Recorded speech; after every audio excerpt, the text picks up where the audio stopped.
When I started flying paramotors, it made flying fixed wing kind of boring.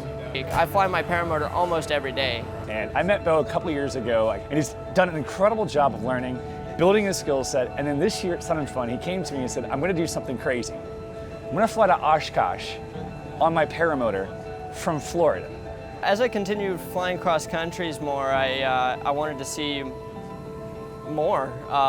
Just a little bit leads to a little bit more. So I ended up going down to an instructor in Sebring and doing what's called a SIV course, where we induce potential problems when flying midday, difficult weather to fly in, turbulence and whatnot. So that got me the training that I needed to actually start flying longer cross countries, flying in heavier weather conditions. So now I wanted to use this training that I had gotten, and Oshkosh was coming right up. So I started planning for this Oshkosh trip about 3 months ago, and I decided, I'm gonna do this.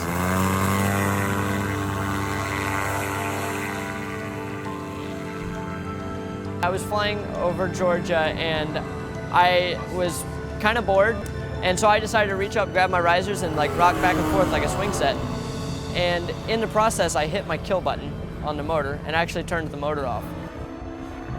Thankfully, I started it right back up. I was starting to see some weather move down from the north because I knew I had to beat the storm.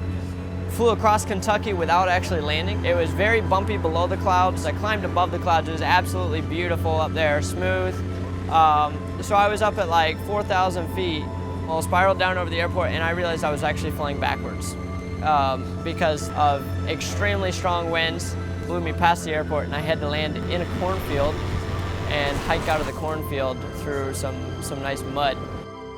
I was on a very old motor that I had for a while, a lot of hours on it. I started noticing the motor rattling, and I wasn't sure about the next day.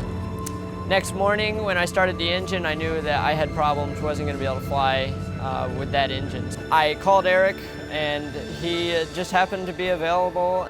So I said, listen, it's a Sunday, I've got the RV6, load up a motor, flew up, dropped it off with him. He was able to continue on that journey all the way here. When I arrived at the field at the RC park, I was almost surprised to be here.